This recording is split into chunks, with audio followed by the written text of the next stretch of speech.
Donc ici, on va continuer sur la leçon 2. Et puis là, on va faire maintenant grand 4. Les protéines. Les protéines. Alors, c'est quoi les protéines? Ben, les protéines sont des polymères. Les protéines sont des polymères d'acides gras. D'acides gras. Ok? Ce sont des polymères d'acides gras. Et puis eux, ils sont très importants pour la cellule. Ils font tout. Ce sont eux qui constituent la structure de la cellule. Ils font presque tout. Les protéines font presque tout dans la cellule.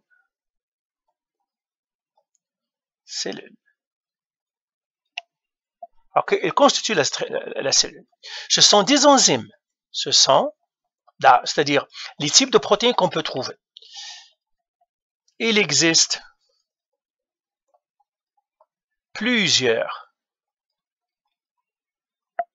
classes de protéines. Et chaque protéine est spécialisée. Plusieurs classes de protéines. On a les enzymes, par exemple. On a parlé des enzymes. On a dit que ce sont les facilitateurs de réaction. Ce sont eux qui facilitent les réactions chimiques. Par exemple, on les trouve dans les hémoglobules.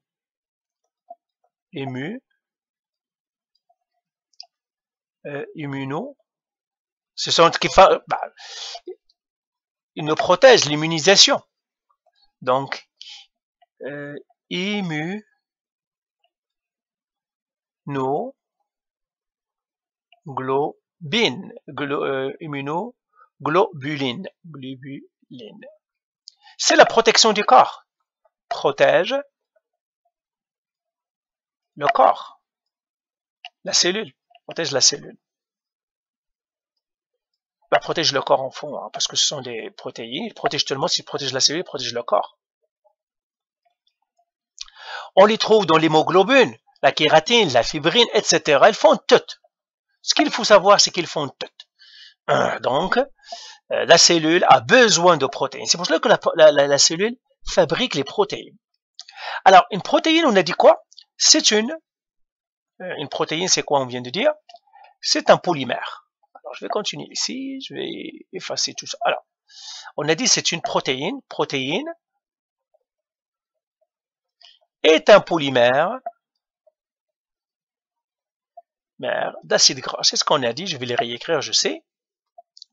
D'une protéine d'acide aminé. Alors, nous avons dit que ça veut dire un polymère. Un polymère, on a dit, c'est comme un collier. D'accord? Un collier où on met des perles. Les perles ici, c'est les monomères. Et les perles ici, ça serait quoi? Ça serait les acides gras. Les acides aminés. Pardon. Les acides aminés. C'est comme ça. Alors, on va parler maintenant des acides aminés. Acides aminés. Alors, les acides aminés sont les briques pour fabriquer des protéines. Ce sont les perles. Ce sont les briques pour fabriquer des protéines. Je vais l'effacer maintenant, ça je n'ai plus besoin. Ce sont les briques qui permettent de fabriquer des protéines.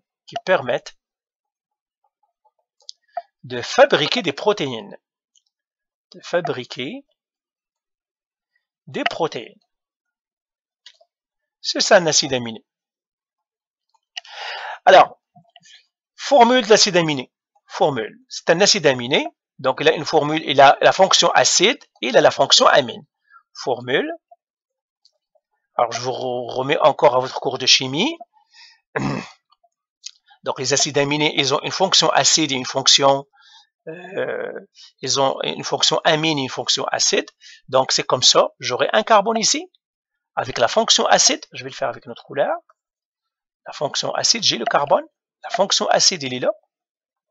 O et j'ai AOH qui est lié à un carbone. Et ce carbone va être lié à la fonction amine NH2. Et ce carbone-là va être lié à un radical. Ça pourrait être n'importe quoi ici. Un radical, on va voir un radical.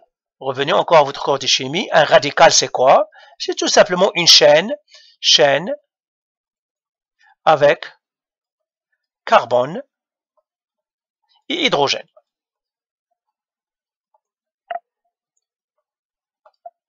Donc celle-là, c'est la fonction acide.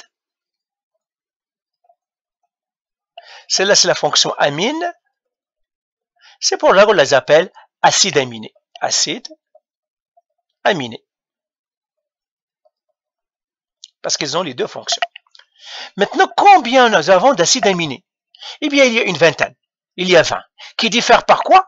Par le radical ici. Alors, je vous montrerai le tableau de ceux-là. J'espère que je les ai ici, les protéines. Il est là. Voilà les acides aminés. Vous voyez, ce sont les acides aminés. Et voilà, ça c'est un acide aminé. La glycine, par exemple, si je regarde la glycine, c'est comme ça. J'ai ici, j'ai un H. J'ai un H ici. J'ai ici un C. Pardon, un C, mais ils ont inversé la fonction par rapport à ce que je vous ai montré moi, mais c'est la même chose. Je vais le réécrire ici avec la couleur. J'ai un C, j'ai un H, j'ai un H. Et puis j'ai la fonction amine, H3N+, et puis j'ai la fonction acide, il est là.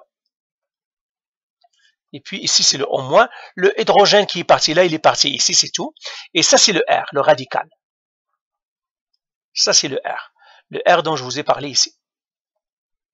Ici. Le R qui est là, eh bien c'est dans ce cas-là c'est H.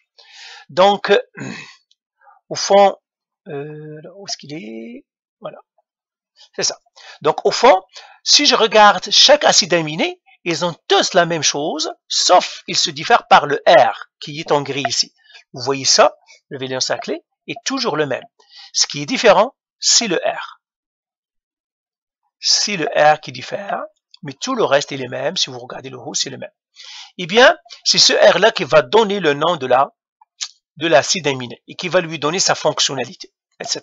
Alors, il y a des acides aminés polaires, des acides aminés non polaires, des acides aminés qui ont des charges électriquement chargées, etc. Donc, c'est ça les acides aminés. Maintenant, on va voir comment la réaction se fait, parce que c'est très important de voir comment la réaction se fait entre un acide aminé et un acide aminé. Donc, quand on veut faire une protéine, qu'est-ce qu'on a? On doit faire un acide aminé plus un acide aminé parce que c'est une... Alors, on va le faire ici. Alors, je suis ici. Ok, donc je suis ici. Je vais effacer tout ça. Et on va faire maintenant liaison de deux acides aminés pour former le polymère. Liaison entre deux acides aminés. Deux acides aminés. Alors, regardez comment ça se lit. Un acide aminé, c'est un acide qui a une amine. Alors, je prendrai un exemple, la glycine, par exemple, qu'on vient de voir. Donc, j'ai un acide aminé ici, avec un OH, ou bien un HO, une liaison oxygène ici. C'est ça ce qui fait la fonction acide. Je vais le faire encore comme ça. La fonction acide, c'est un O, avec un OH ici, ou bien un HO. Comme ça. Et puis, qu'est-ce que j'ai?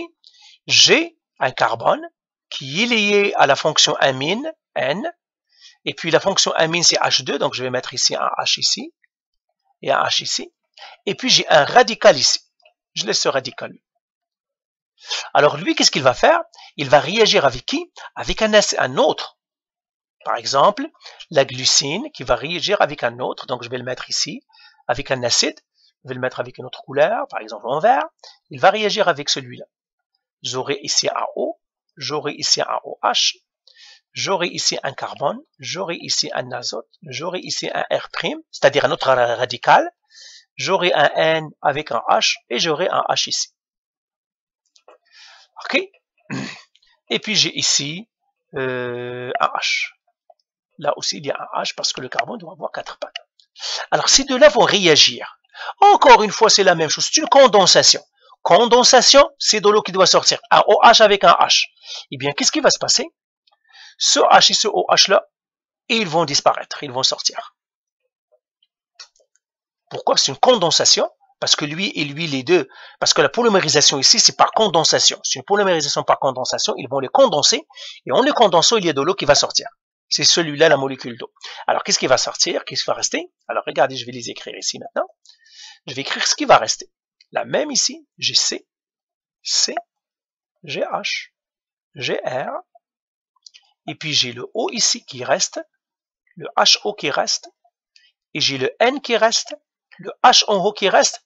Ce H là, il va partir. Donc j'aurai une pied qui est vide. Je regarde lui ici. Il y aura le C, j'ai le O ici, le OH il est parti, donc il va laisser comme ça vide. J'aurai le C, le R', le H, le N, le H et le H. Et qu'est-ce qu'ils vont faire ces deux-là? Ils vont se joindre. C'est tout. Ben maintenant, si je réarrange mes affaires, je vais les réarranger un petit peu. Au lieu que le H soit là, je vais le mettre ici. Et l'oxygène, je vais le mettre ici, avec qu'il soit double liaison. Pardon. Sa double liaison. Et puis j'aurai une liaison comme ça. Ok. Et c'est cette liaison-là qu'on appelle liaison peptidique. Alors la liaison qui est là, qui est entre cet azote et cet oxygène-là, ce carbone-là, on l'appelle liaison peptidique. Liaison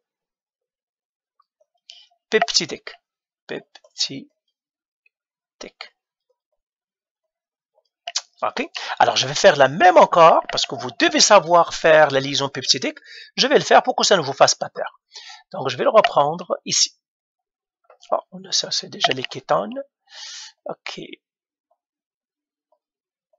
Ok, je vais le faire ici. Je vais enlever tout ça et je vais le faire ici.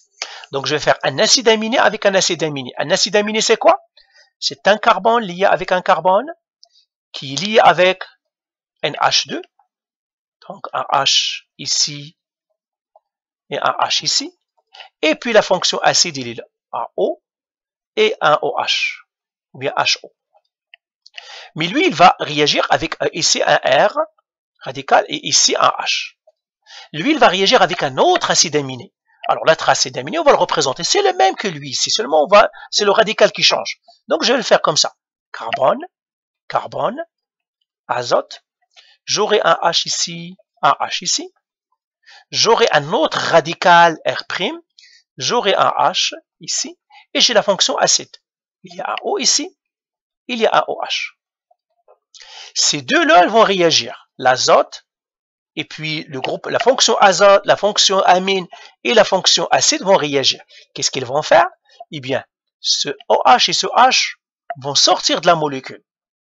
Ça veut dire ils vont être éjectés. Je vais les effacer. C'est tout simplement, ils vont sortir. En les effaçant, qu'est-ce qu'ils vont faire? Eh bien, ces deux liaisons-là vont devenir comme ça. C'est tout. Et c'est cette fonction-là qu'on appelle la fonction peptidique. C'est ça, liaison peptidique. Peptidique. Ok? Parfait. Alors, parfois vous allez entendre peptide. Alors maintenant, on va faire quelques vocabulaires. Est-ce que je peux effacer? Je vais effacer ici.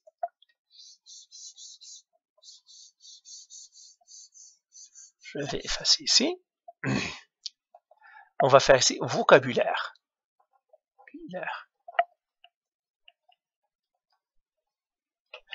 Peptide. C'est quoi peptide? Un peptide, c'est tout simplement si tu as un polymère avec 20 aminoacides au plus. Donc, moins que 20 aminoacides, peptide, ça veut dire chaîne avec moins de 20 aminoacides. 20 aminoacides.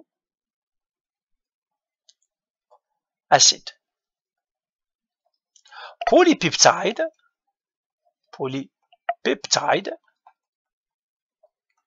plusieurs chaînes, plusieurs peptides.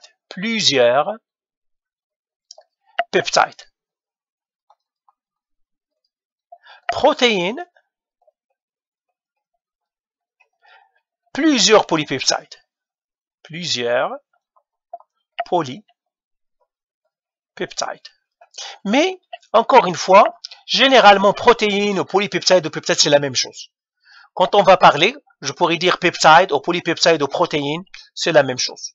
Donc, dans le langage, on va faire langage, dans le langage, polypeptide ou bien peptide ou bien protéines, c'est la même chose. On va faire ici, peptide, c'est seulement la taille de 1, même chose que polypeptide, même chose que protéines.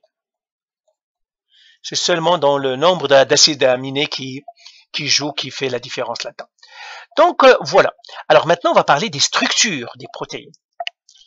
Alors, les structures des protéines sont très importantes parce que c'est ça ce qui définit leur fonctionnement. Structure des protéines.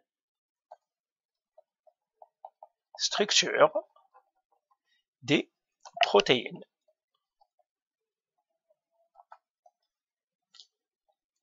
Alors, il y a 4 structures.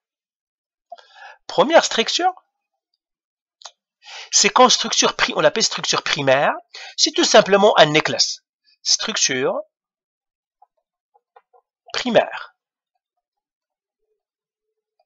Structure primaire, c'est tout simplement chaîne des acides aminés. Acides aminés. C'est comme un collier. C'est comme un collier. C'est ça. Comme ça.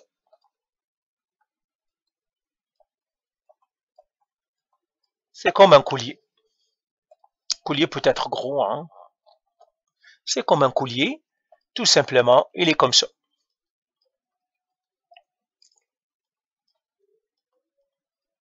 Les acides aminés. 2. Alors, la protéine ne peut pas fonctionner s'il est comme ça. Non, il est encore jeune, il est trop petit. C'est comme un bébé. Elle, c'est comme un bébé, il ne peut pas travailler. Donc, je peux mettre ici bébé. C'est un bébé. 2. Alors, qu'est-ce qui se passe? Structure secondaire. Alors, le bébé grandit un peu. Et qu'est-ce qu'il va donner? Il va former comme une hélice, qu'on appelle hélice A, ou bien comme des feuilles, qu'on appelle feuilles bêta, ok? Comme des feuilles. Donc, forme, donc c'est-à-dire ces néclaces-là, ou bien ce collier se mélange. Le collier se replie sur lui-même, se mélange. Et qu'est-ce qu'il va former? Pour donner des hélices, comme ça.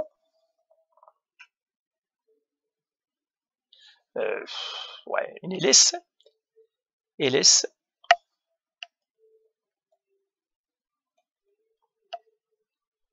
Hélice, on dit A. Ou bien, il va donner des feuilles, comme ça.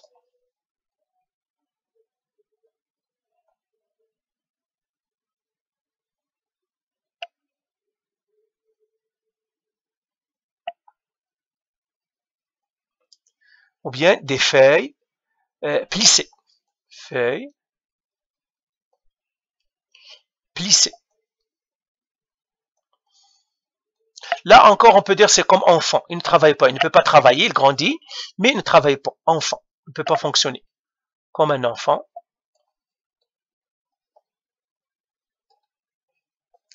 Alors, ne peut pas travailler, ne peut pas fonctionner. Fonctionner. Encore une fois, ne peut pas fonctionner. Ne peut pas faire son travail, fonctionner. Il se replie, il grandit. Maintenant, il y a la troisième. Ok, je vais partir ici. Troisième forme, c'est ce qu'on appelle structure tertiaire. Structure tertiaire.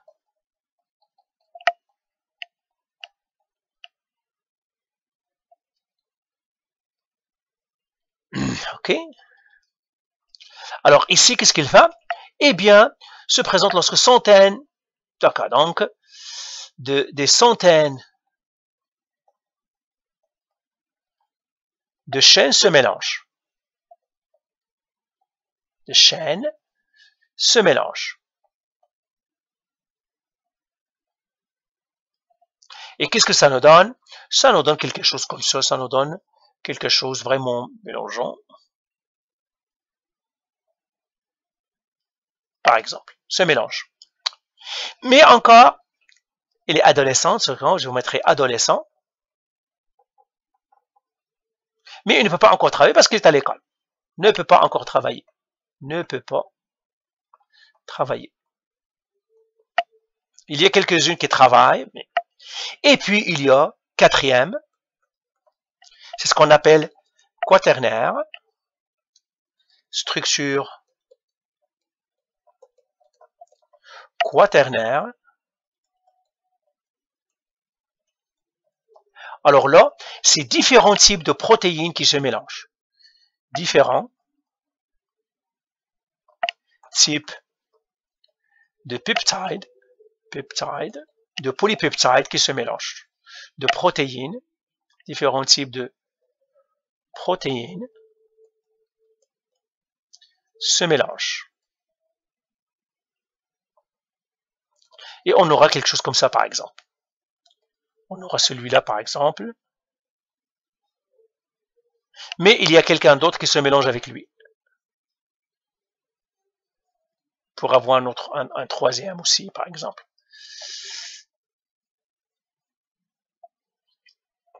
Et c'est celle-là qui fonctionne. Travaille, très bien, travaille et fait sa fonction et fait ce qu'elle doit faire. Qu'elle doit faire. Donc, quelle est la forme qui travaille? C'est la forme quaternaire.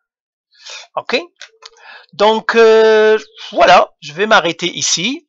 Alors, ceux-là, on les appelle, je vais tout simplement hélice alpha et puis feuille, on les appelle bêta. Je m'arrête vous le donner parce que ceux-là, donc, on les a parlé. Donc, ça, c'est A ou bien alpha. On les appelle aussi hélice alpha. Vous pouvez les écrire hélice alpha. Comme ça. Eux, on les appelle feuilles bêta. Feuilles plissées bêta. Eux, on les appelle feuilles plissées bêta. Je vais les mettre ici. Feuilles plissées bêta. Donc, voilà pour les protéines. Donc, vous devez comprendre ce que veut dire les protéines. Voilà, on les a terminées. Allez, bye.